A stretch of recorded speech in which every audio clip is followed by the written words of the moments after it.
A real mixed bag, actually. They began the season with a number of wins, a number of unconvincing 1-0s. There was a 9-1 win that made headlines because they beat Robin van Persie's head and vein. They were scoring goals for fun in that game. Troy Parrott, former Spurs player, scored 4 goals. And then now they've just lost 4 games in a row in all competitions. In the Europa League, they've won 1 and lost 1. So it's hard to tell where the season's going next, whether they're going to be able to pick it back up and go on another good run, or if actually this is the start of something now which shows some of their team's frailties.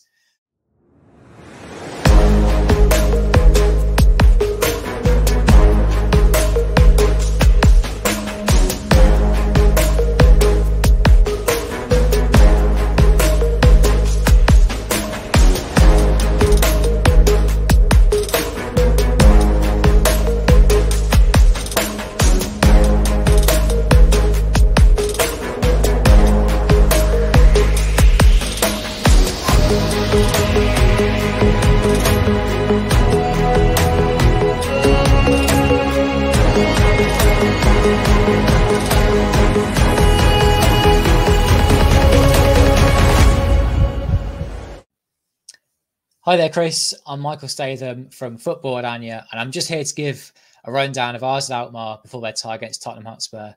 So Football Oranje is the home of Dutch football in English language, and we love talking about teams like RZ on our podcast. So we get into their league season, and one of the first questions you've asked me is, what have I made of RZ so far this season? A real mixed bag, actually. They began the season with a number of wins, a number of unconvincing 1-0s. There was a 9-1 win that made headlines because they beat Robin van Persie's head and vein. They were scoring goals for fun in that game. Troy Parrott, former Spurs player, scored 4 goals. And then now they've just lost 4 games in a row in all competitions. In the Europa League, they've won 1 and lost 1. So it's hard to tell where the season's going next, whether they're going to be able to pick it back up and go on another good run, or if actually this is the start of something now which shows some of their team's frailties. Tottenham is going to be another big challenge, like the Atletico game. They lost 2-0 away already in the Europa League. I think it's one of those where they'll try and stick it out for long periods of the game. They were okay for a long time against Atletico. It was 0-0 for much of the game, but then succumbed to a 2-0 defeat. I sense something similar might be coming here. RZ winning set up really well, playing the counter-attack, and also hope that a few of their players are fit in time for this game, their key players.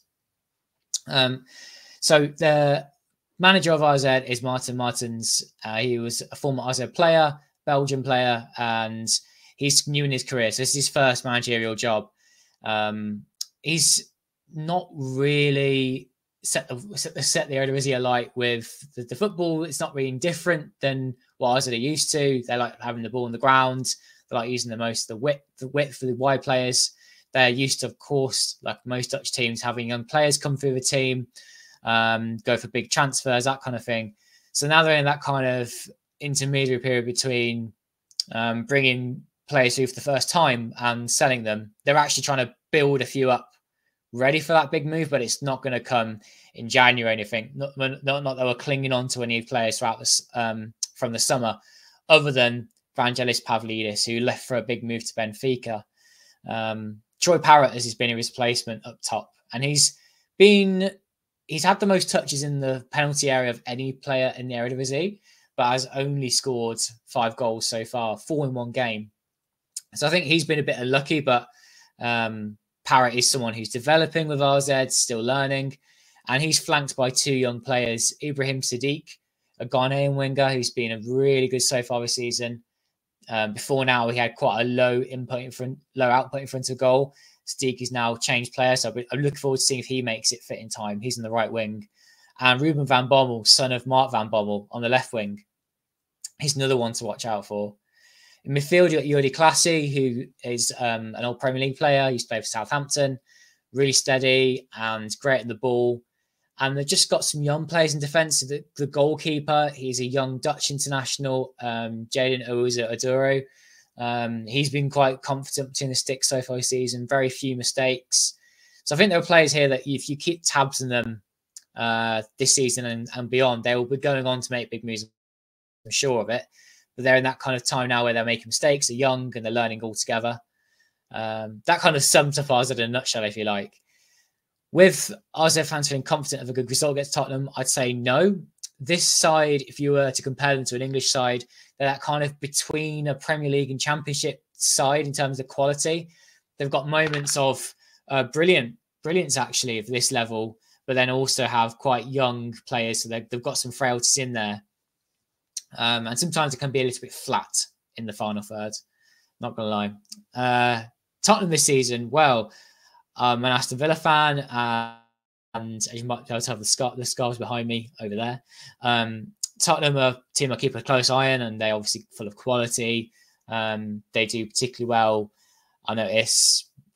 I think their attackers are well known. You got Heung-min Son, of course, Kulusevski, and more. They've got quality, but I don't know whether is it enough to finish a top 4 season. Looking from a Villa point of view, I mean, I hope not, but I also don't know if it is. I know Spurs fans are confident of the top 4 finish, doing one in the Europa League, but I'm not sure. Actually, I'm not sure if that consistency is going to be there, even though they've been on a decent run of late. But I wonder if the Europa League could be something they can go and run on in. It's a competition that when you get to the final stages, it can be quite unpredictable. And of course, winning a trophy will be something to remember, especially being Europa League. How about the favourites of the competition? Do you know, I think Spurs are up there. I think Ajax, a Dutch side, might be an outside shout for it. But because this is one of those competitions where if you get a bit of luck, you can do well in it. I think Ajax will stick it out throughout. They've got a new manager who's very good, Francesco Farioli. You're asking a couple of questions here about the game then on Thursday. How do I think AZ will set up tactically? I think it will be a 4-3-3, classic Dutch formation.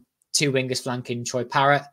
Number 10 will be Sven Meinens, another fairly young AZ player, 23, 24 now, but coming into that phase of his career where he's quite a key player for the side. Good left foot on him, likes to spot a pass. And I think defensively it will be a challenge because they're going to be missing Wouter Hus, who is their key centre-back, another young player who came through the side. Don't know if many Spurs fans watching are aware, there was an AZ outside that won the UEFA Youth Champions League.